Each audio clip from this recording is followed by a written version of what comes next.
What does it take to break through a fortress that has withstood the combined might of the world's most powerful armies? In the autumn of 1918, while the Great War ground toward its bloody conclusion, a single question haunted Allied commanders from the English Channel to the Swiss border. How could they pierce the Hindenburg Line, the supposedly impregnable German defensive system that had defied every attempt at penetration? The answer would not come from the expected quarters. It would not emerge from the seasoned British divisions that had bled at the Somme, nor from the fresh American doughboys who brought numbers and determination to the Western Front. Instead, the solution materialized from a Dominion force that few Europeans had taken seriously before 1914, a colonial army that had transformed itself into perhaps the most feared fighting force on the Western Front. The Canadian Corps, by September 1918, had earned a reputation that made German intelligence officers mark their positions with particular concern on tactical maps. When whispers spread through German trenches that Canadians were moving into a sector, veteran soldiers knew what was coming. They had learned through bitter experience that these men from across the Atlantic fought with a distinctive combination of tactical innovation, relentless aggression, and cold efficiency. Yet even by their own formidable standards, what the Canadians were about to accomplish would stand as perhaps their most remarkable achievement of the entire war. An operation so successful that it would leave German officers genuinely shaken and Allied commanders scrambling to understand how it had been done. The Hindenburg Line represented more than mere fortifications. It embodied German engineering genius applied to defensive warfare, a carefully designed system of trenches, concrete bunkers, barbed wire obstacles, and killing zones that stretched across the most favorable defensive terrain the Germans could find. Into this fortress, the German High Command had poured years of labor and their most sophisticated military thinking. They believed it to be unbreachable, a final defensive position from which they could negotiate a favorable peace, even in defeat. They had not accounted for the Canadians. The Canadian Corps of 1918 bore little resemblance to the eager volunteers who had shipped overseas in 1914. Those early contingents, while brave and willing, lacked the training, equipment, and tactical sophistication necessary for modern warfare. They learned in the most brutal classroom imaginable, the trenches of the Western Front, where mistakes measured their cost in lives and minor tactical advantages could mean the difference between survival and annihilation. By the war's final year, the Canadians had evolved into something unique among the Allied armies, a force that combined British military tradition with North American pragmatism and an increasingly Canadian identity forged in the fires of Vimy, Passchendaele, and countless smaller actions. Under the command of Lieutenant General Arthur Currie, himself a Canadian and the first Dominion officer to command a national corps, the Canadians had developed a distinctive approach to warfare. Currie, a former real estate agent and militia officer from Victoria, British Columbia, brought an unconventional background to high command. He possessed no formal military education from prestigious academies, no aristocratic connections to smooth his advancement. What he did possess was a sharp analytical mind, a willingness to learn from both success and failure, and an absolute determination to minimize casualties while maximizing results. These qualities made him unusual among great war commanders, and they made the Canadian Corps into an instrument of unprecedented effectiveness. By September 1918, the strategic situation on the Western Front had reached a critical juncture. The German spring offensive, launched with desperate hope in March, had initially driven deep salients into Allied lines. Yet the offensive had ultimately failed, exhausting Germany's remaining reserves without achieving the decisive breakthrough its planners had envisioned. Now the Allies held the initiative, and they intended to use it. The question was how to transform tactical advantages into strategic victory before another winter of stalemate could set in. The Hindenburg Line loomed as the primary obstacle to Allied ambitions. Officially designated the Siegfriedstellung by the Germans, this defensive system represented the culmination of 3 years of bitter experience on the Western Front. German engineers had selected the most defensible terrain available, often positioning their lines on reverse slopes where Allied artillery would struggle to find targets. They had constructed the position in depth, with multiple trench lines, concrete machine gun posts positioned to create interlocking fields of fire, and communication trenches that allowed rapid movement of reserves to threatened sectors. Most crucially, they had protected the entire system with belts of barbed wire so thick and extensive that British observers compared them to forests of steel thorns. Previous Allied attempts to breach the Hindenburg Line had achieved only local, temporary successes at catastrophic cost. The Germans had learned to trade ground grudgingly, falling back to prepared positions while inflicting maximum casualties on attackers. British and French forces had battered themselves against various sections of the line throughout 1917 and into 1918, gaining yards and losing thousands. The American forces, despite their growing numbers and enthusiasm, lacked the tactical sophistication and combined arms coordination necessary for such a complex operation. The task required something more, a force capable of synchronizing artillery, infantry, tanks, aircraft, and engineering assets into a seamless whole while maintaining the momentum of advance, even under the intense pressure of German counterattacks. The Canadians had been quietly perfecting exactly these capabilities. Throughout 1918, Currie and his staff had analyzed every aspect of recent operations, identifying lessons and implementing improvements. They had developed new artillery techniques that achieved unprecedented accuracy. They had refined their infantry tactics to emphasize flexibility and initiative at the lowest levels. They had integrated tanks more effectively than any other Allied force, using them not as independent weapons, but as part of carefully coordinated combined arms teams. Perhaps most importantly, they had created planning and logistics systems that could support sustained offensive operations rather than the single-day attacks that characterized so much of the war. When Allied Supreme Commander Marshal Ferdinand Foch began planning the autumn offensives that he hoped would end the war, he faced difficult choices about where to commit his most effective forces. The Canadian Corps had become a strategic asset, their reputation so formidable that Foch described them as worth 2 regular corps. The question was where to employ them for maximum effect. The answer emerged from the tactical situation around the Canal du Nord, a partially completed waterway that cut through the German lines northeast of Arras. Here, the Hindenburg Line incorporated the canal into its defensive system, using the obstacle to strengthen an already formidable position. The sector presented extraordinary challenges. The canal itself, though unfinished and mostly dry, formed a substantial barrier with steep, concrete-lined sides in some sections. The Germans held the high ground beyond it, with excellent observation over any attacking force. They had fortified the villages and strongpoints behind the canal with typical thoroughness, creating mutually supporting positions that could survive even heavy bombardment. The approaches to the canal offered little cover, ensuring that attackers would face murderous fire during their advance. Previous reconnaissance had identified only one viable crossing point, a narrow section where the canal remained unfinished, leaving a gap barely 4,000 yards wide through which an entire corps would need to funnel before deploying into attack formation on the far side. Most commanders would have considered the operation impossible. The tactical principle of never attacking on a narrow front was doctrine for good reason. Concentrating forces in such a restricted area invited artillery bombardment and created traffic jams that could paralyze an advance. Moreover, if the Germans managed to block the crossing point, the entire attacking force would be trapped against an obstacle with no room to maneuver.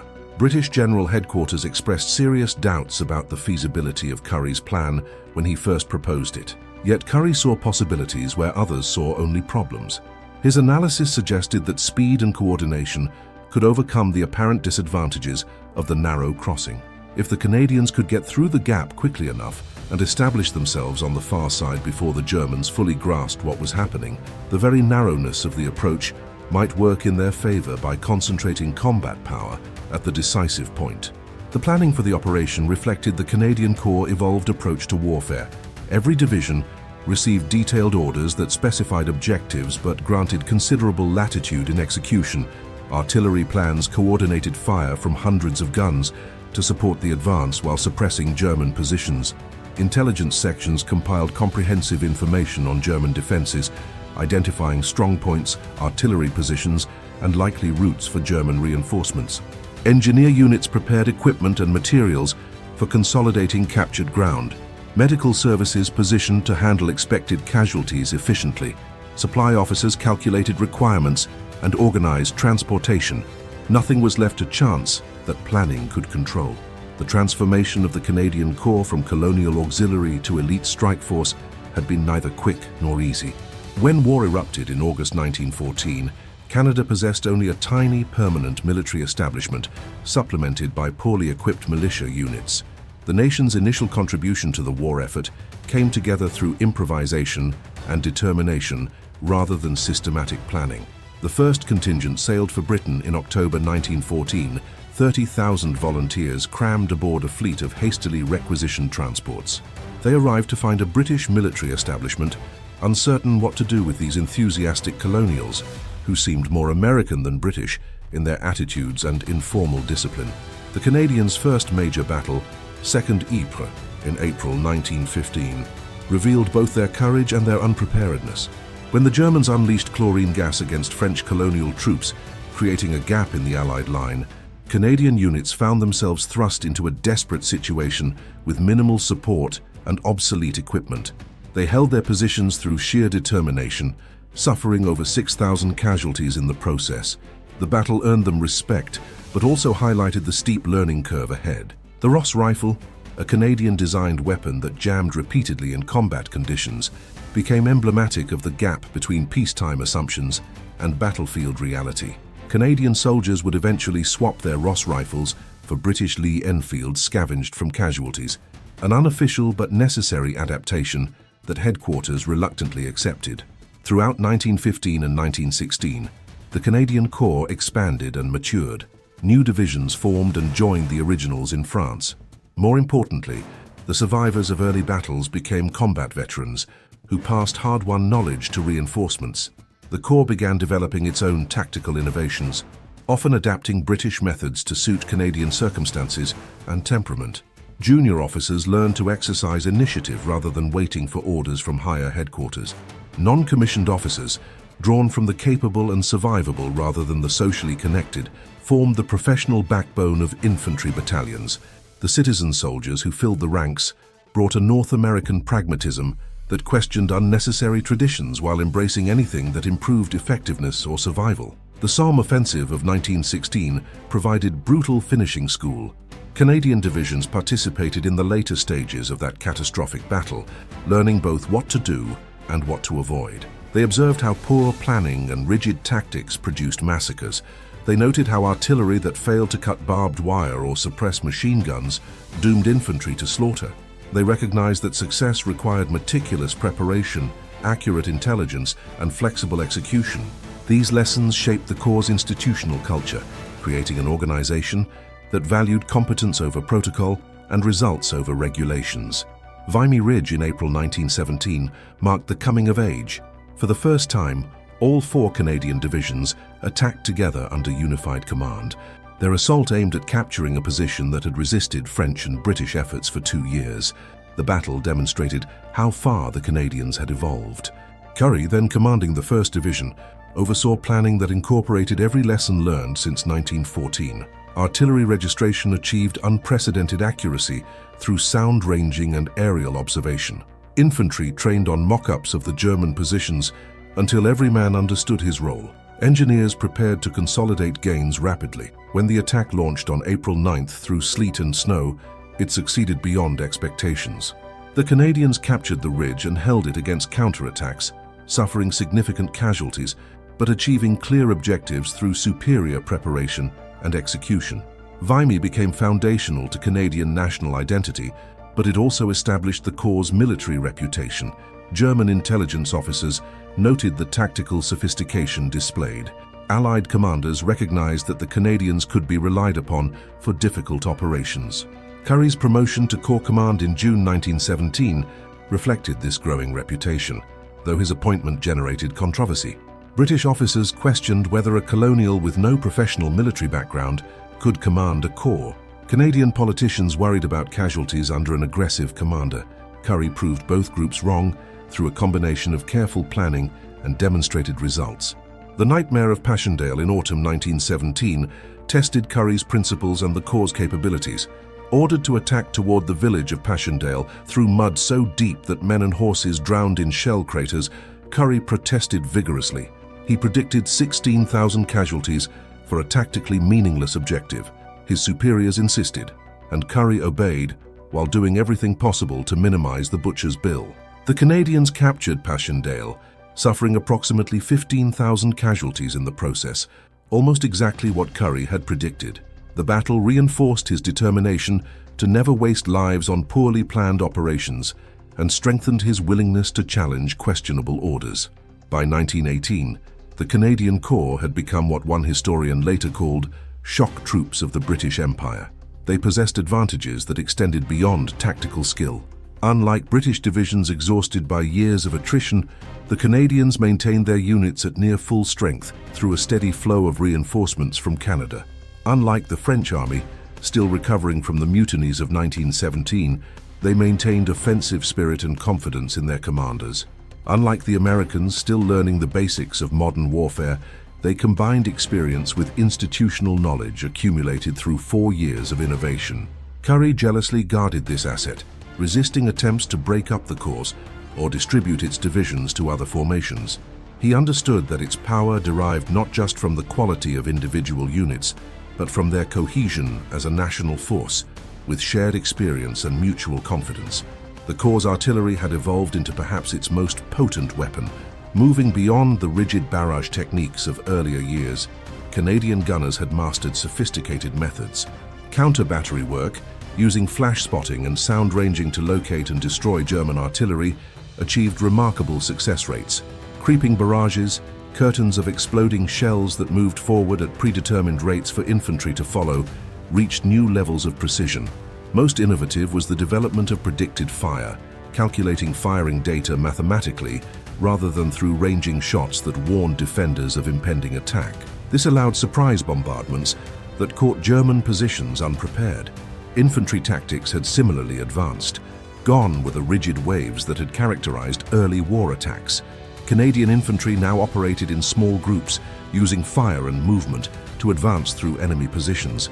Platoons contained specialists, Lewis gunners for suppression, rifle grenadiers for bunker assault, rifle sections for fire support. Section leaders exercised initiative, adapting to circumstances rather than adhering to predetermined plans.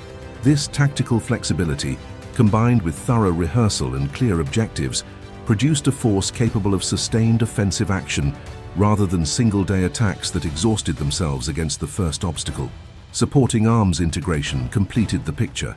Engineers trained to work immediately behind attacking infantry, consolidating captured positions and opening routes for follow-on forces.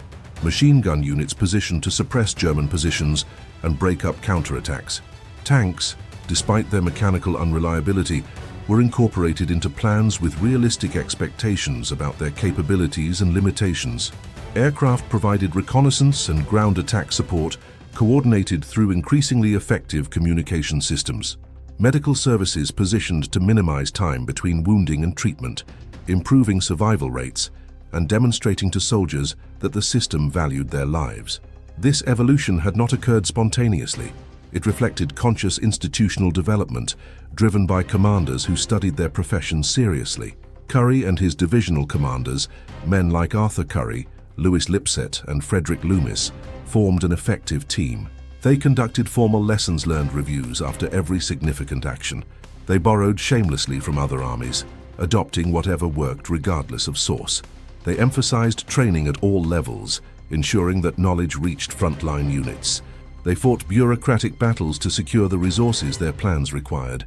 Most importantly, they created a culture where tactical innovation was encouraged rather than suppressed, where junior officers and NCOs could suggest improvements without fear of rebuke. The spring of 1918 tested the Corps severely. When the German offensive struck in March, Canadian divisions found themselves rushed to threatened sectors to help contain the breakthrough. They fought defensively for the first time in months, demonstrating that their skills extended beyond offensive operations. They held critical positions, counterattacked successfully, and helped blunt the German advance. These defensive battles, though less celebrated than offensive triumphs, proved the Corps' flexibility and reinforced their reputation as reliable troops for any mission. The summer brought renewed offensive operations. The Canadians participated in the battles around Amiens in August, spearheading attacks that achieved breakthrough on the first day and advanced nearly 8 miles, an unprecedented achievement in 1918. The success at Amiens, which German General Ludendorff later called The Black Day of the German Army demonstrated Canadian capabilities and established patterns that would characterize the final months of the war.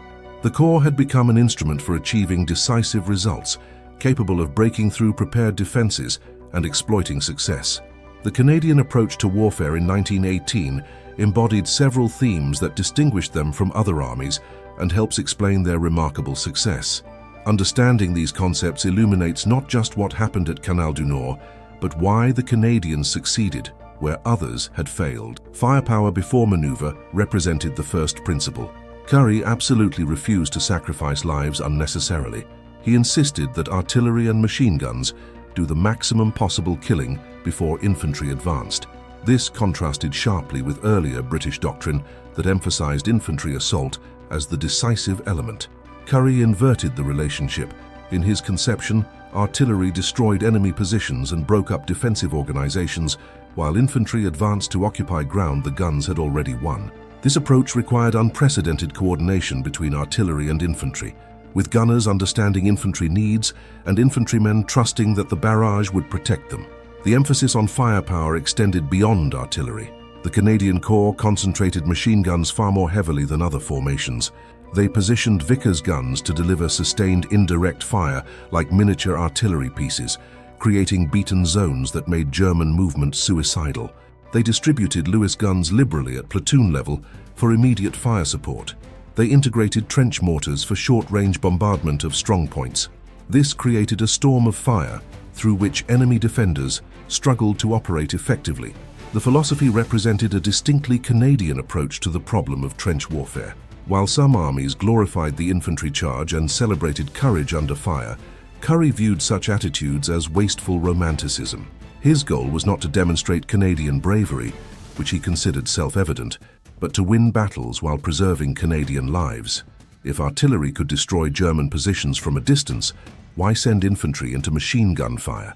This pragmatic calculation offended officers raised on traditional military values, but resonated with the citizen soldiers who appreciated a commander who valued their survival. Tactical flexibility formed the second key theme. Unlike armies that relied on rigid plans and centralized control, the Canadians pushed decision-making to the lowest practical level. Section leaders understood the overall objective and possessed authority to achieve it through whatever means circumstances dictated. If the planned route was blocked, they found another. If unexpected resistance appeared, they suppressed it or bypassed it rather than waiting for orders. This required extensive training and clear communication of intent, but it produced forces capable of maintaining momentum despite friction and confusion. This flexibility reflected distinctly Canadian cultural attributes. The Dominion's social structure, less rigid than Britain's, produced soldiers less inclined to defer blindly to authority. The frontier experience of many volunteers had developed self-reliance and initiative. The distance from European military traditions allowed the adoption of methods that worked rather than adherence to doctrine, because it was doctrine. Critics called it indiscipline. Practitioners called it combat effectiveness. The emphasis on tactical flexibility manifested in training methods that encouraged junior leaders to think independently. Instead of drilling soldiers to follow orders mechanically, Canadian training emphasized understanding objectives and adapting methods to circumstances. Exercises incorporated unexpected complications that forced leaders to improvise solutions. After-action reviews focused on decision-making processes rather than merely whether objectives were achieved. This created a culture where initiative was expected and rewarded rather than viewed as potential insubordination. Meticulous preparation constituted the third pillar of Canadian success. Nothing was left to chance that could be controlled through planning.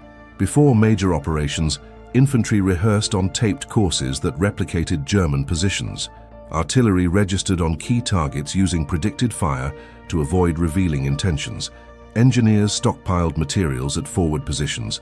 Medical services prepared evacuation routes and treatment facilities. Supply officers calculated requirements and arranged for transport.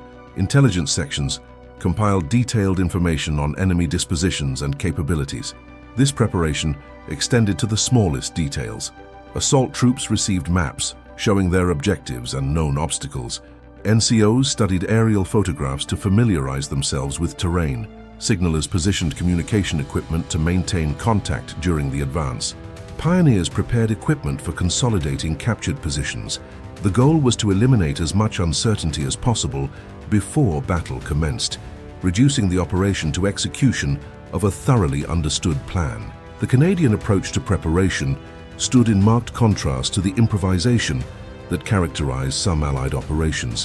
Where other formations sometimes attacked with inadequate planning, hoping that courage and numbers would compensate for poor preparation, the Canadians invested enormous effort in ensuring that every foreseeable contingency had been addressed.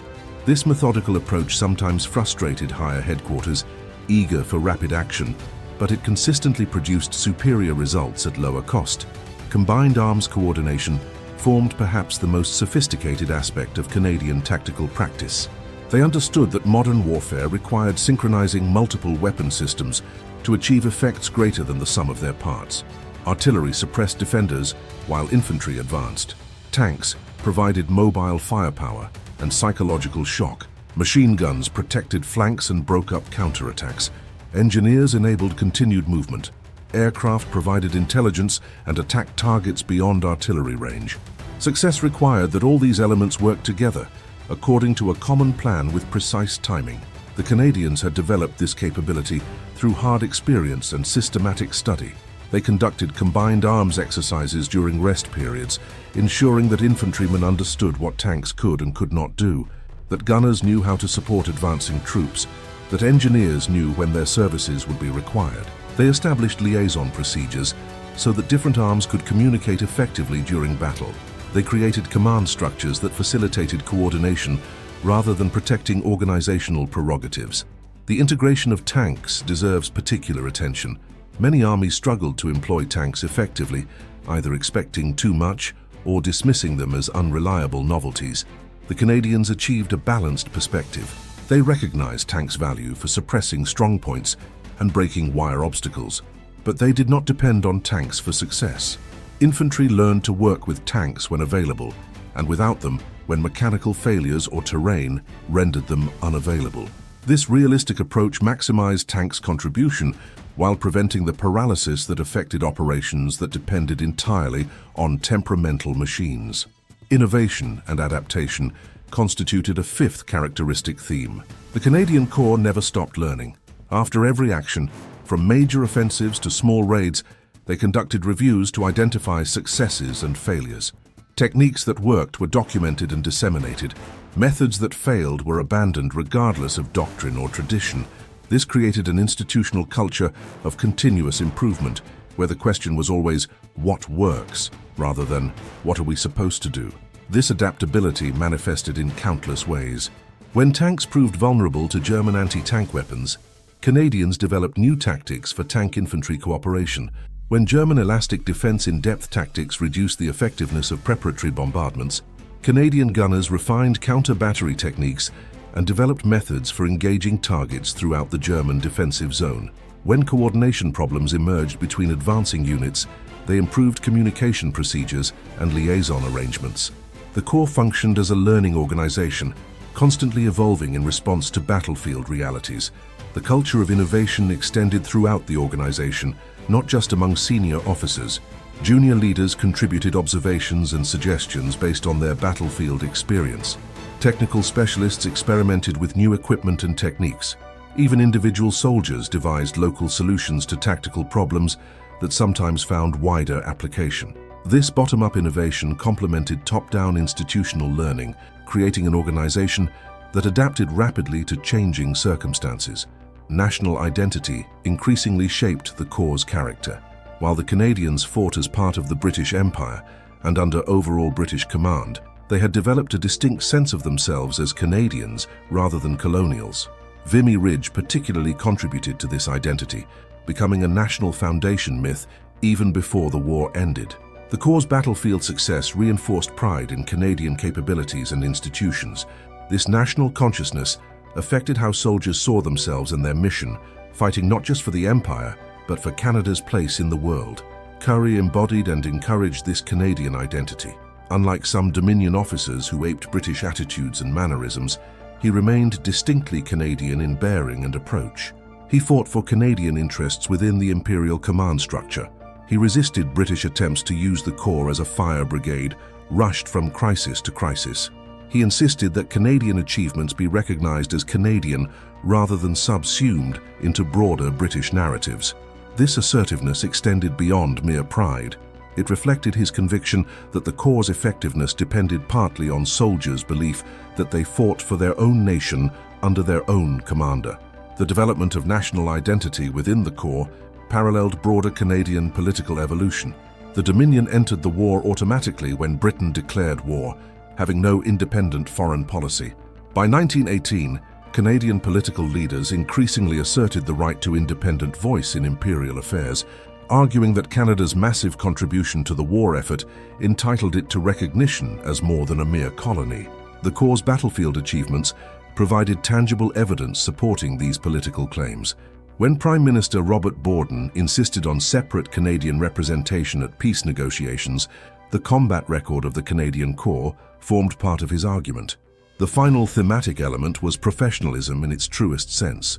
The Canadian Corps by 1918 consisted of professional soldiers in everything but legal designation. They might be civilians in uniform, but they approached warfare as a craft to be mastered rather than an ordeal to be endured.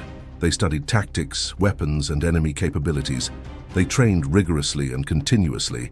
They took pride in their skill and effectiveness. They had developed an institutional culture that valued competence above all else and that constantly sought improvement. This professionalism manifested in countless details.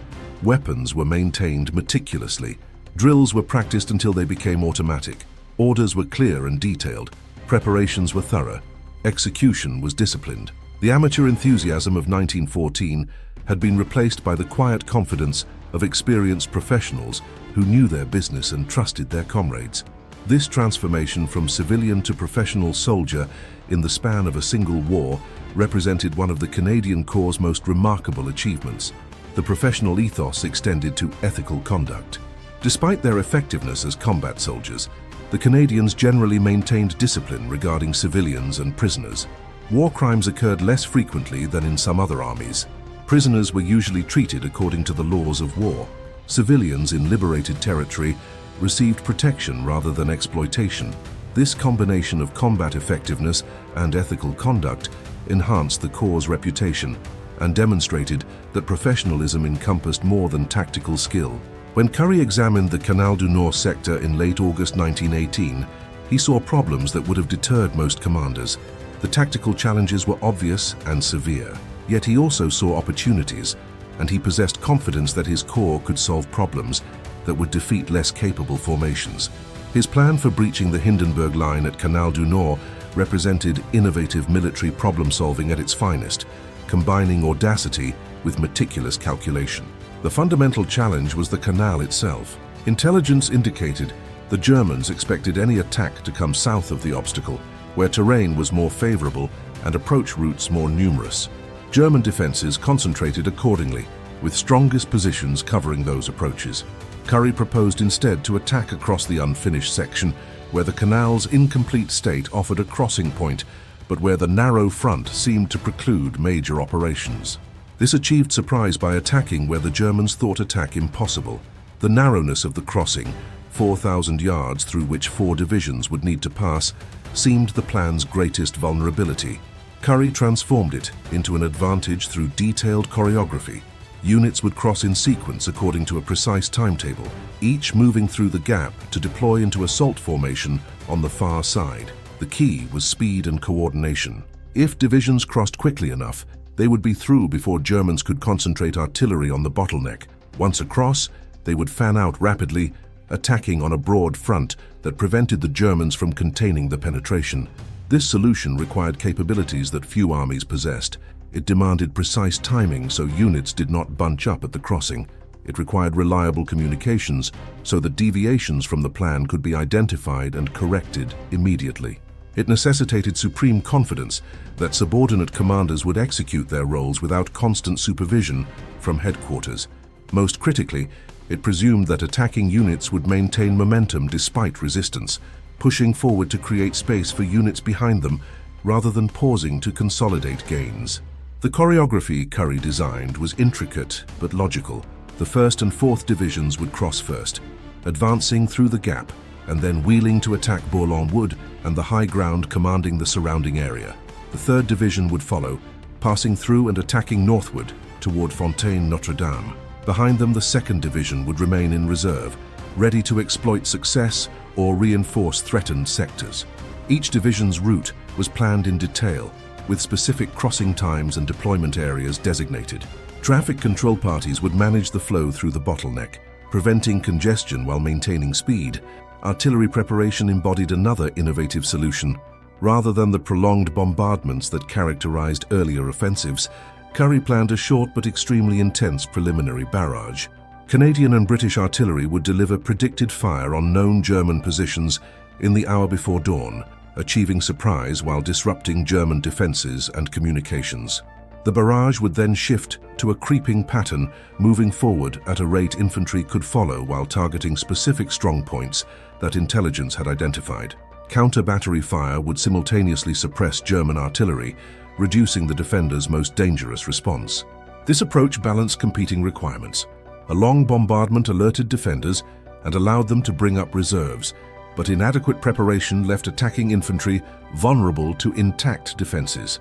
Currie's solution split the difference, providing enough fire support to disrupt German positions while maintaining surprise through the timing and intensity of the bombardment. The plan's success depended on artillery accuracy, which Canadian gunners had refined to unprecedented levels through survey techniques, predicted fire calculations, and integration of aerial observation. The artillery plan incorporated sophistication that reflected years of development. Different calibers targeted different objectives. Heavy artillery attacked concrete positions and artillery batteries. Field guns provided the creeping barrage. Mortars engaged targets too close for field artillery. Machine gun barrages supplemented artillery fire, creating additional suppression. The entire system was coordinated through detailed fire plans that specified exactly when and where each weapon would engage. This complexity required extensive staff work and flawless communication, but it promised to overwhelm German defenses through sheer weight and precision of fire. Tank employment represented another carefully considered solution. The Canadians would use tanks, but realistically, they recognized that mechanical breakdown would reduce tank numbers as the advance progressed. They planned accordingly, using tanks heavily in the initial assault, where their shock value and mobile firepower would be most valuable, but not depending on them for later stages of the operation. Infantry learned to work with tanks when available, and without them when necessary, preventing the kind of dependency that paralyzed some attacks when tanks failed. 37 tanks were allocated to support the initial assault, distributed among the attacking divisions. Their role was to suppress German strongpoints that might survive the artillery preparation, particularly concrete machine gun posts that could devastate infantry in the open. Tank commanders received detailed briefings on routes and objectives. Infantry practiced tank-infantry cooperation, learning to follow tanks closely while avoiding bunching that would make them vulnerable to artillery. Most importantly, the plan incorporated contingencies for tank failure, ensuring that infantry could accomplish their missions independently if mechanical problems eliminated tank support. The integration of engineering assets provided solutions to predictable problems. Engineers would follow assault troops closely, creating crossing points over the canal for follow-on forces and supplies. They would clear paths through barbed wire that artillery missed. They would prepare strong points for defense against German counterattacks. They would repair roads damaged by shell fire to keep supply routes open. This engineering support, carefully coordinated with the infantry advance, would maintain operational tempo by solving tactical problems before they could become operational crises. Engineer units prepared extensively for their missions. They stockpiled materials at forward positions, bridging equipment, wire cutters, explosive charges, sandbags, and engineering tools. They organized into specialized teams, some for bridging, others for demolition, still others for road repair. They rehearsed their tasks until execution became routine. Most importantly, they positioned to move immediately behind attacking infantry, ensuring that engineering capabilities were available exactly when and where needed. Currie's plan also addressed the challenge of maintaining momentum across multiple days of fighting. Most Great War offensives succeeded initially, but then stalled as attackers outran their artillery support, defenders brought up reserves, and command systems struggled to control fluid situations. The Canadian plan incorporated solutions to each problem. Artillery would displace forward during pauses in the fighting, maintaining fire support for renewed advances. Reserves would move through captured territory to pass through exhausted assault units, providing fresh troops for continued attacks. Communications teams would establish and maintain contact with forward elements, allowing headquarters to understand the situation and issue relevant orders. The plan for artillery displacement was particularly sophisticated. Gun positions forward of the canal were pre-selected and surveyed. Ammunition was stockpiled at these locations. As soon as the infantry secured the necessary ground, artillery would begin moving forward in echelon, some batteries displacing while others provided continuous fire support. This leapfrogging technique would maintain artillery coverage throughout the operation, preventing the gaps in fire support that had stalled previous offensives. The treatment of prisoners and captured territory reflected another thoughtful solution to practical problems. Rather than tasking assault units with handling prisoners, reducing their combat strength, and slowing their advance, the Canadians organized specialized prisoner handling units that would collect captives and move them rearward. Similarly, rather than having assault troops consolidate captured positions, follow-on forces would perform that mission, allowing shock troops to maintain offensive momentum. This division of labor maximized the effective combat power available for continued advance. Prisoner handling procedures were detailed and clear. Designated collection points were established. Escort parties were organized. Interrogation teams prepared to extract intelligence from captured Germans. The system ensured that prisoners moved out of the combat zone quickly, both for humane reasons and to prevent them from observing Canadian operations that might inform German intelligence if they escaped or were recaptured. Perhaps most innovative was Currie's approach to flexibility within a detailed plan. He recognized that no plan survives contact with the enemy unchanged.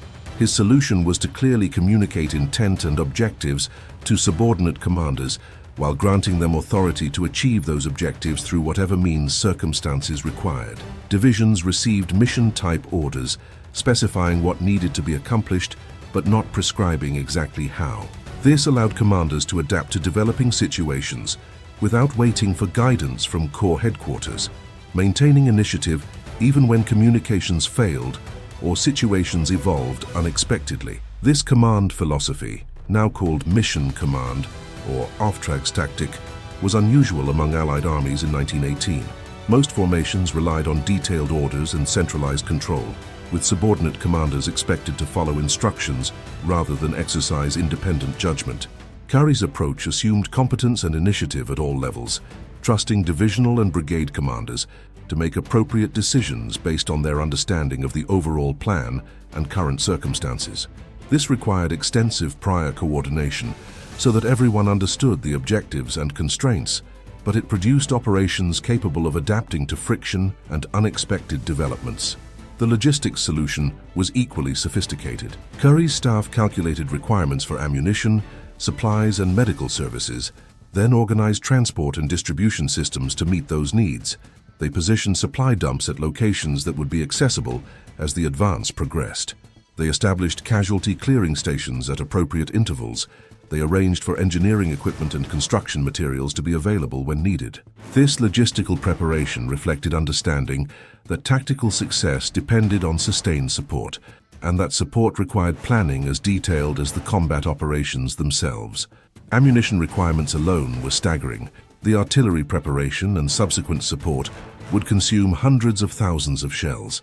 Calculating requirements, organizing transportation, and positioning stocks required meticulous staff work. Supply officers traced routes from railheads to forward dumps, identifying capacity constraints and arranging for additional transport where necessary. They coordinated with other corps to ensure that Canadian requirements did not overwhelm limited resources. They established priority systems so that critical supplies reached forward units first if capacity problems emerged. Deception played a role in the solution set. While the Canadians prepared to attack at Canal du Nord, they conducted demonstrations and minor operations elsewhere to confuse German intelligence about their actual intentions. They maintained radio silence regarding the coming operation while conducting normal radio traffic in other sectors. They moved units to the attack sector at night and kept them under cover during the day. These measures aimed to achieve surprise, preventing the Germans from reinforcing the threatened sector before the attack commenced. The deception effort extended to careful control of information. Assault troops learned their objectives only shortly before the attack. Written orders were kept to minimum distribution. Officers were cautioned against discussing plans in areas where they might be overheard. Deserters and prisoners were prevented from reaching German lines in the days before the attack. These security measures reduced the risk that intelligence about Canadian intentions would reach German commanders in time for them to respond effectively. The medical solution deserves particular mention. Currie insisted on arrangements that would minimize time between wounding and treatment, understanding that rapid medical attention saved lives and that soldiers fought better, knowing effective medical care awaited if they were wounded. Medical units positioned close to the anticipated front lines. Evacuation routes were planned and prepared. Casualty clearing stations were organized to handle expected numbers. This attention to medical services reflected Currie's broader commitment to minimizing casualties through thorough preparation and his recognition that soldiers' lives had value beyond their tactical utility. Medical planning incorporated lessons from earlier battles. Regimental aid posts would operate immediately behind attacking infantry, providing first aid and stabilizing serious casualties. Bearer parties would evacuate wounded to aid posts and then to advanced dressing stations farther back. Ambulances would transport casualties from dressing stations to casualty clearing stations where surgical teams waited. The entire system was designed to move wounded men from point of injury to definitive care as rapidly as possible, maximizing survival rates. The Canal du Nord operation and the broader Canadian approach to warfare invite reflection on military effectiveness, national character, and the nature of modern combat. Understanding both the achievements and their limitations provides perspective on this remarkable episode. The operation's audacity cannot be disputed. Attacking across a narrow front against a heavily fortified position violated conventional military wisdom. Critics within British General Headquarters questioned whether Currie was needlessly risking disaster. If the Germans had blocked the crossing or concentrated artillery on the bottleneck, the results could have been catastrophic. The narrow attack front meant that failure would have few options for recovery. Currie's willingness to accept this risk reflected his confidence in his troops and his assessment of German capabilities, but it also represented a calculated gamble that could have ended very differently. The criticism was not without merit. Had German intelligence detected Canadian preparations and redeployed forces accordingly, the attack might have faced much stiffer resistance. Had weather prevented aircraft from operating, denying the Canadians aerial observation and ground attack support, the operation might have struggled. Had the preliminary bombardment failed to suppress German artillery, the crossing could have become a killing ground. Currie's plan assumed that multiple elements would function as designed, and while thorough preparation reduced risks, it could not eliminate them entirely. The emphasis on firepower, while effective, came with moral and practical costs. The massive artillery expenditures required by Canadian tactics consumed resources that might have been used elsewhere. The destruction caused by bombardments created wasteland that complicated subsequent operations and left lasting scars on the landscape. The reliance on firepower to minimize infantry casualties transferred deaths to other categories, including civilians in shelled areas, though the frontline nature of the fighting limited this particular concern at Canal du Nord. Still, the philosophy of using material to save lives assumed unlimited material resources, a luxury not all armies enjoyed. Moreover, the emphasis on firepower shaped post-war military thinking in ways that would prove problematic. The belief that artillery could solve tactical problems encouraged static, firepower-intensive approaches that sometimes struggled against mobile opponents. The Second World War would demonstrate that firepower alone could not guarantee success against skilled, adaptive enemies. The Canadian experience of 1918, while tactically successful, contributed to doctrinal assumptions that would require painful revision in future conflicts.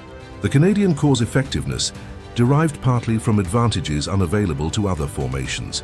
They maintained their divisions at strength through steady reinforcements from Canada, while British divisions were chronically under strength. They benefited from being a volunteer force with high morale, unlike French units still recovering from the mutinies of 1917 or British formations exhausted by years of attrition. They operated within the British Empire's logistical system, while maintaining more autonomy than regular British divisions. These structural advantages contributed to their success, but also meant their methods were not simply transferable to other armies facing different circumstances. The volunteer nature of the Canadian force in particular created advantages difficult to replicate. Men who had chosen to enlist generally possessed higher motivation than conscripts. The social cohesion of units recruited from specific regions created bonds that enhanced combat effectiveness. The Dominion's distance from the fighting meant that Canadian soldiers generally did not suffer the demoralization that affected European troops, aware that their homes lay within range of enemy artillery. These factors combined to produce a force whose morale and cohesion exceeded that of many other formations. The operation's success also reflected German weakness as much as Canadian strength. By September 1918, the German army was breaking down. Years of blockade had created shortages of food, materials, and manpower. The failed spring offensive had exhausted strategic reserves. Morale was declining as soldiers recognized that victory was impossible, and politicians began discussing armistice terms. The defenses the Canadians attacked, while formidable on paper, were held by divisions much reduced in quality from the elite troops of earlier years. The Canadian achievement remains impressive, but context matters when assessing its significance. German defenders at Canal du Nord included units transferred from quieter sectors, formations still rebuilding after losses in earlier fighting, and increasingly, very young or older soldiers of lower quality than the experienced troops who had held the Hindenburg Line earlier in the war. Many German divisions were at reduced strength, lacking the reserves necessary to contain breakthrough. German artillery, still capable on paper, suffered from ammunition shortages that limited its effectiveness. These German weaknesses provided opportunities that Canadian skill exploited, but they also meant the Germans could not offer the level of resistance they had provided earlier in the war. Currie's leadership style, while effective, generated controversy then and since. His willingness to challenge orders from British superiors occasionally created friction with higher headquarters. His insistence on thorough preparation sometimes delayed operations, frustrating commanders seeking rapid exploitation of opportunities. His prickly personality and sensitivity to criticism made relationships difficult. His middle-class Canadian background left him forever an outsider in the British officer corps, affecting how his contributions were recognized. After the war, he would face false accusations of needlessly sacrificing Canadian lives, charges that hurt him deeply despite their falsity. The accusations against Currie, brought by a Canadian politician and newspaper publisher, claimed that he had ordered attacks in the war's final days that resulted in unnecessary Canadian casualties. Currie successfully sued for libel, proving that the attacks he ordered were militarily necessary and conducted with appropriate attention to minimizing losses. Yet the controversy revealed tensions in how military success was evaluated. Critics focused on casualty figures without considering what those casualties achieved or what losses would have been required to achieve the same objectives using different methods.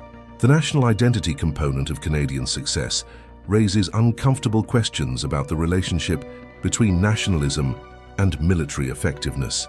The Canadians fought better, partly because they fought for Canada rather than as colonial auxiliaries.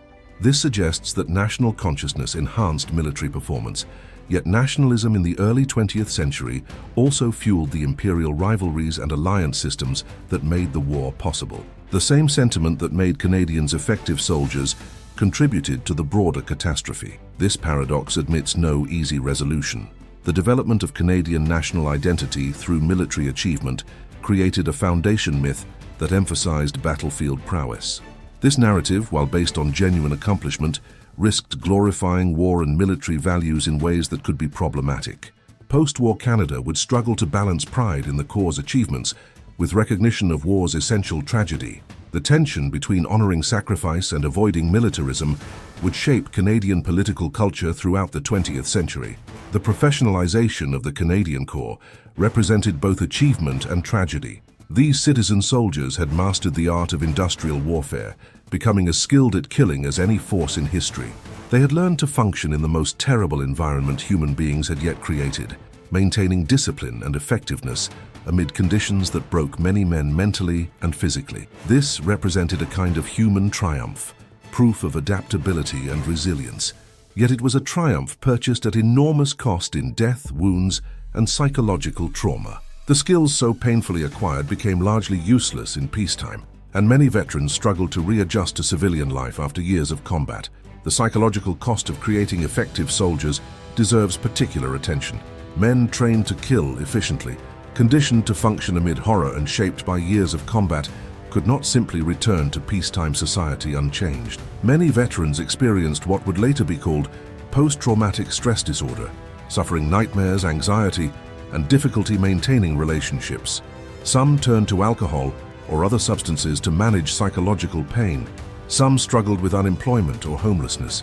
The Corps' effectiveness was built on human material that bore permanent scars from its wartime service. The tactical innovations the Canadians developed would influence military thinking for decades, but many lessons had to be relearned in subsequent conflicts. The Second World War would see some of the same problems and similar solutions rediscovered. The emphasis on combined arms coordination, artillery-infantry cooperation, flexible tactics, and thorough preparation would remain relevant through subsequent conflicts, including Korea, Vietnam, and modern operations. Yet each generation of soldiers seems to need to learn these lessons anew through experience, suggesting that institutional military knowledge is more fragile than often assumed. The difficulty of transferring tactical knowledge across generations reflects several factors. Personnel turnover means that experienced soldiers eventually leave service, taking their knowledge with them. Peacetime training struggles to replicate combat conditions authentically. Different technological and strategic contexts mean that tactics must adapt to new circumstances. Perhaps most fundamentally, there seems to be a persistent tendency to forget how difficult warfare is and how much preparation is required for success, leading each generation to relearn painful lessons. The operation's broader significance lies partly in what it revealed about modern warfare. Success required not just tactical skill, but operational art, the ability to sustain operations across time and space while synchronizing multiple elements toward strategic objectives. It required sophisticated logistics, reliable communications, and effective staff work as much as frontline courage. It demonstrated that modern war had become a competition in organizational effectiveness and resource management as much as traditional military virtues. The Canadians succeeded because they excelled at this organizational dimension of warfare, not just because they were brave. This organizational dimension of modern warfare represented a fundamental shift from earlier eras.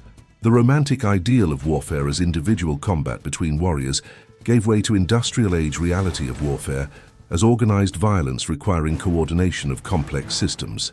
Success depended less on personal valor, though that remained necessary, and more on planning, logistics, communication, and coordination. The Canadian Corps' achievement represented mastery of this new form of warfare, but it also represented the passing of older military traditions that emphasized personal prowess over organizational effectiveness. Comparing the Canadian approach with other national military cultures illuminates different philosophies of warfare. The British emphasized tradition and regimental identity, but sometimes struggled with innovation and adaptation. The French developed sophisticated doctrine, but suffered from internal divisions and morale problems after the mutinies. The Germans maintained tactical excellence, but increasingly suffered from strategic myopia and resource constraints. The Americans brought enthusiasm and resources, but lacked experience and sophistication. The Canadians combined elements from each tradition while maintaining their own distinctive character, creating a synthesis that proved remarkably effective within the specific context of the Western Front in 1918. The question of whether the Canadian methods could have ended the war earlier, if adopted by other armies, invites speculation. Certainly the Corps' capabilities were unusual, and extending their approach across the entire Allied army would have been difficult. Yet some elements, particularly the emphasis on thorough preparation, accurate artillery, flexible tactics, and combined arms coordination, were applicable more broadly. The Allies' failure to learn and apply Canadian lessons more widely probably extended the war, suggesting that institutional resistance to innovation carried strategic costs. The resistance to innovation within military institutions reflects several factors. Established procedures provide predictability and reduce uncertainty, making change threatening. Senior officers often built careers mastering existing methods and resent suggestions that those methods are inadequate. Doctrinal changes require retraining throughout the organization, consuming time and resources.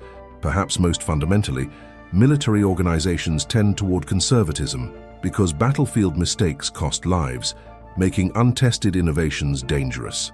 Yet, this conservatism can also cost lives when outdated methods fail against adaptive enemies. The Canal du Nord victory's place in Canadian national memory deserves reflection. For Canada, the operation represented another confirmation of national capabilities and distinctiveness. It reinforced the narrative begun at Vimy of Canadians proving themselves as effective as any soldiers in the world. This contributed to growing Canadian national consciousness and would influence the Dominion's evolution toward full independence from Britain. Yet the operation never achieved the same public recognition as Vimy, perhaps because it occurred late in a war that Canadians were exhausted with, or perhaps because its tactical complexity made it difficult to understand and commemorate simply. The challenge of commemorating military achievement appropriately reflects tensions inherent in how societies remember war. Communities want to honor sacrifice and recognize achievement without glorifying violence or encouraging future wars. They seek narratives that provide meaning to loss without sanitizing war's horror. They balance pride in military accomplishment against recognition of war's waste and tragedy. Canal du Nord's relative obscurity in Canadian memory, compared to Vimy, may reflect these tensions and the difficulty of finding narratives that satisfy competing commemorative impulses. The human cost, even in victory, reminds us of war's essential tragedy. The Canadians suffered thousands of casualties at Canal du Nord. German losses were heavier, including large numbers of prisoners. Each casualty represented a human being killed, wounded, or psychologically scarred. Each prisoner was a man torn from his family and homeland. The operation succeeded brilliantly in military terms, but the cost in human suffering was enormous. This tension between military success and human cost has no comfortable resolution, only the recognition that even necessary and well-executed military operations involve tragedy. September 27, 1918, dawned cold and misty across northeastern France. In the pre-dawn darkness, Canadian infantry crouched in assembly trenches, waiting for the barrage that would signal the advance. Behind them, artillery stood ready, guns loaded, and aimed at targets identified through weeks of meticulous reconnaissance. Above them, aircraft waited to provide spotting and ground attack support once the fog lifted. Across the Canal du Nord, German defenders manned positions they considered impregnable, confident that no attack could succeed against such formidable defenses. At 5:20 a.m., the artillery spoke.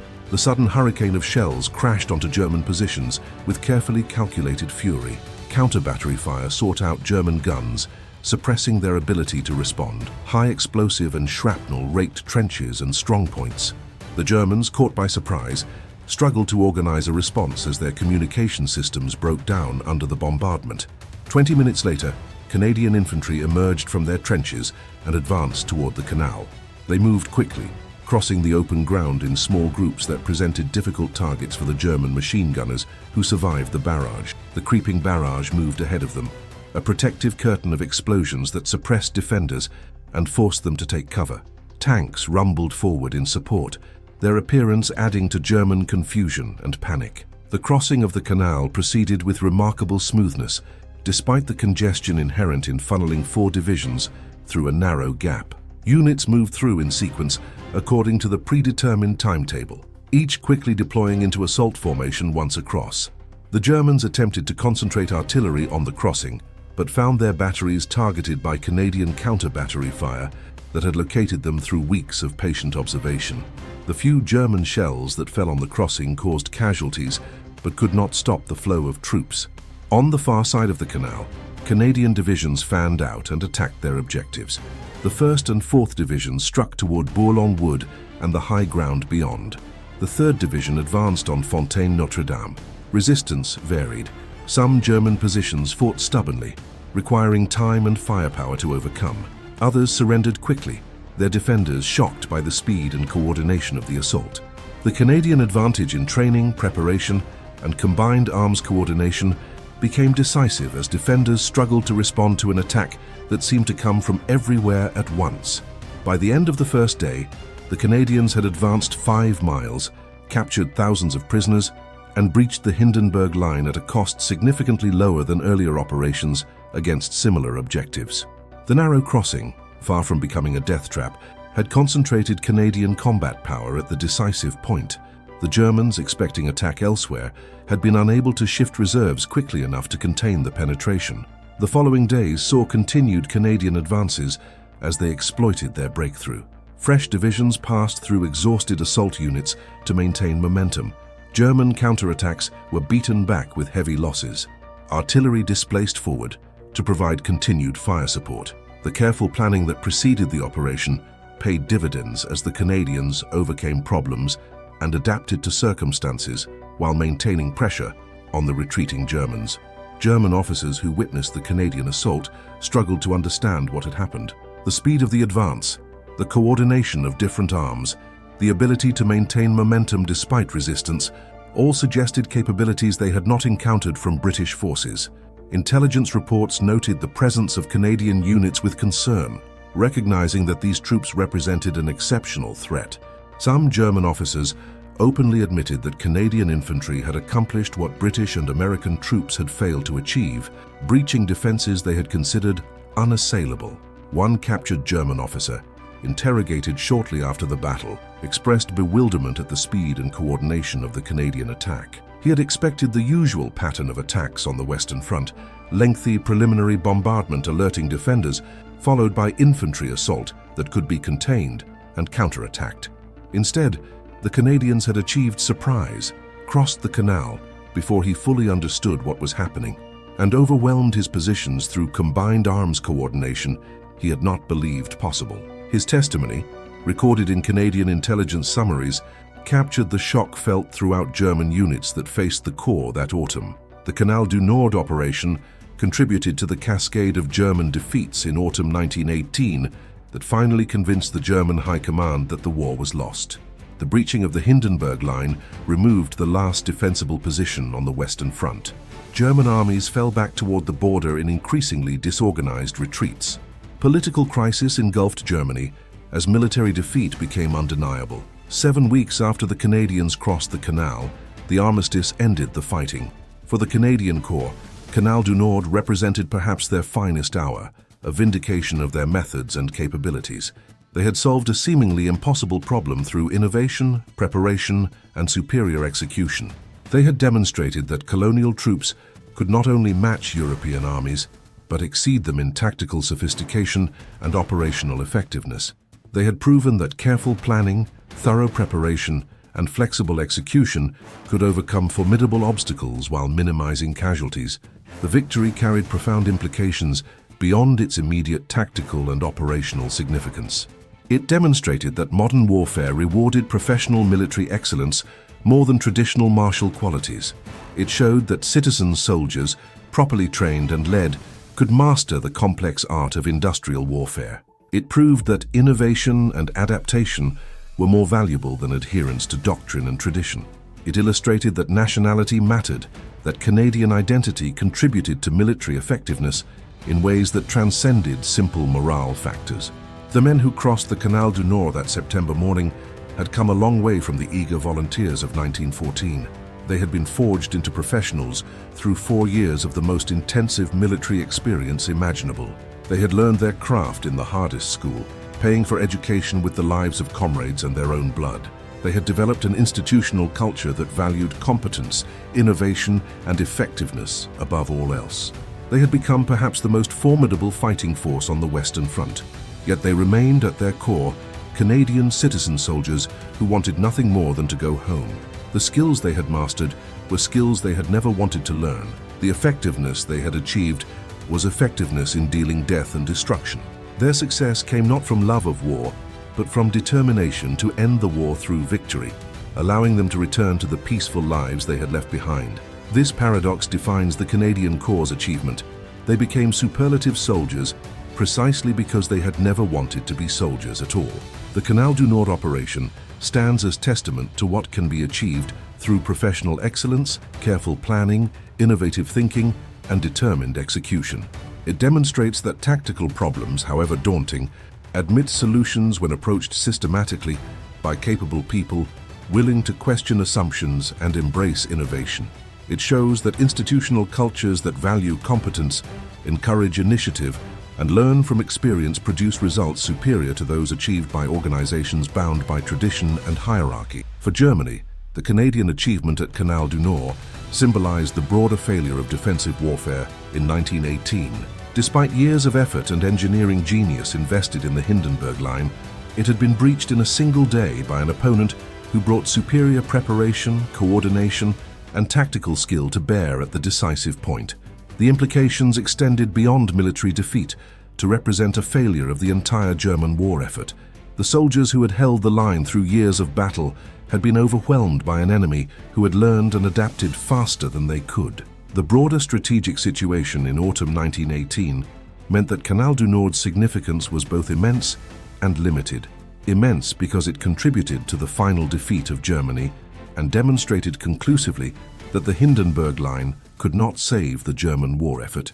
Limited because by September 1918, German defeat was probably inevitable given the entry of American manpower, the exhaustion of German resources, and the success of Allied blockade. The Canadians accelerated victory rather than achieving it single-handedly. Still, in the annals of military history, the crossing of the Canal du Nord deserves recognition as a masterpiece of operational planning and tactical execution. Against formidable defenses with minimal room for error, the Canadian Corps achieved an objective that had eluded other armies. They did so through superior preparation, innovative thinking, professional skill, and determined execution. They solved problems that had seemed insoluble and accomplished what others had attempted in vain. When German officers admitted that Canadian infantry had accomplished what American and British troops could not, they acknowledged more than tactical defeat. They recognized that the Canadians had mastered modern warfare at a level few armies achieved. The colonial force that European professionals had condescended to in 1914 had become by 1918 the most effective formation on the Western Front. This transformation, as much as the tactical success at Canal du Nord, represents the essential Canadian achievement of the Great War. The men who fought at Canal du Nord eventually went home to Canada. Many bore physical or psychological scars that would never heal. Many lost friends or family members in the operation or in the final weeks of fighting that followed. Many struggled to readjust to civilian life after years of combat. Yet they had proven something important. To themselves, to Canada, and to the world. They had demonstrated that Canadians could accomplish anything if properly prepared and led. They had forged a national identity in fire and established Canada's place as a nation in its own right rather than merely a colonial dependency. The Canal du Nord operation occurred over a century ago, fought by men now long dead in a war whose causes and course have been analyzed endlessly by historians. Yet it retains relevance today. It reminds us that difficult problems admit solutions when approached systematically by capable people. It demonstrates the importance of thorough preparation, careful planning, and flexible execution. It shows that institutional cultures matter, that organizations that value competence and innovation outperform those bound by tradition and hierarchy. It proves that national consciousness can enhance military effectiveness while also contributing to dangerous nationalism. Most fundamentally, perhaps, Canal du Nord reminds us of human capacity for both achievement and tragedy. The Canadian soldiers who crossed the canal that September morning achieved something remarkable through skill, courage, and determination. Yet they did so in the service of killing other human beings in a war whose ultimate meaning remains debated. Their triumph was real, their professional accomplishment genuine. Yet it was a triumph measured in yards gained and prisoners taken, in defenses breached and enemies killed. The operation succeeded brilliantly by military standards, while remaining part of the larger catastrophe that was the Great War. When we remember Canal du Nord today, we should remember both the achievement and the cost, both the professional excellence and the human tragedy. We should learn from the Canadians' success about the importance of preparation, innovation, and professional competence. We should also remember that even the most brilliant military operations involve human suffering, and that the soldiers who achieve victory pay a price in death, wounds, and trauma that extends far beyond the battlefield. The Canadian Corps of 1918 has long since passed into history. The men who fought at Canal du Nord are gone, as are their children and in many cases their grandchildren. The world they fought for has changed beyond their recognition, yet their achievement endures, a reminder of what citizen soldiers can accomplish when necessity demands and leadership enables.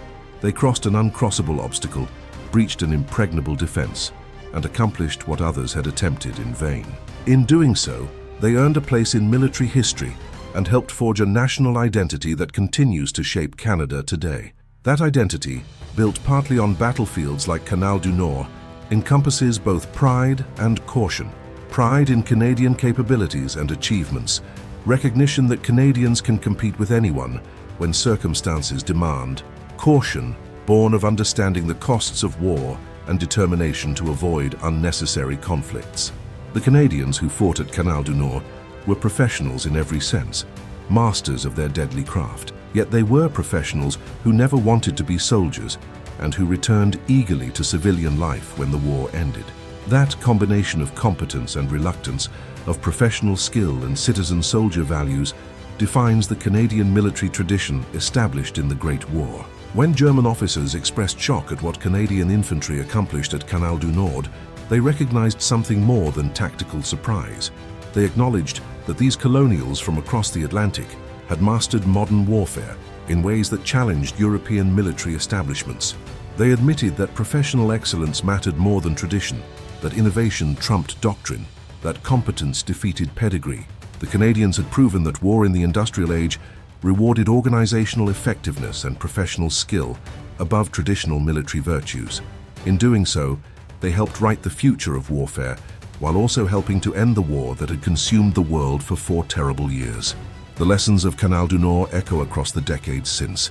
Military organizations still struggle with the tension between doctrine and innovation, between centralized control and tactical flexibility, between traditional methods and new approaches.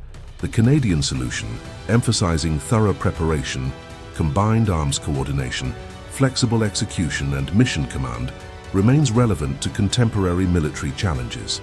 Yet each generation seems condemned to relearn these lessons through experience, suggesting that military wisdom is more fragile and context-dependent than often assumed. The human dimension of the Canadian achievement deserves final emphasis. The crossing of Canal du Nord was accomplished not by machines or systems, but by individual soldiers who advanced into danger, who maintained discipline under fire, who executed complex maneuvers amid chaos and confusion. These men were not supermen but ordinary citizens, transformed by training and experience into extraordinary soldiers. Their achievement reflects credit on their leadership, certainly, but ultimately depended on their own courage, skill, and determination. That these ordinary men accomplished extraordinary things under the most terrible conditions speaks to human resilience and adaptability. It demonstrates that people can master incredibly difficult challenges when properly prepared and led. It shows that institutional cultures can be built that bring out the best in their members. Yet it also reminds us that such achievements come at enormous cost, that the creation of effective soldiers requires subjecting human beings to experiences that leave permanent marks. The Canadian Corps' triumph at Canal du Nord thus carries multiple meanings. It represents a tactical and operational masterpiece deserving study by military professionals. It embodies a nation's coming of age and its emergence onto the world stage. It demonstrates the possibility of building effective military organizations through systematic development and institutional learning. Yet it also represents tragedy, the waste of war, the terrible cost of achieving even necessary military objectives. All these meanings coexist, and understanding the operation fully requires acknowledging them all.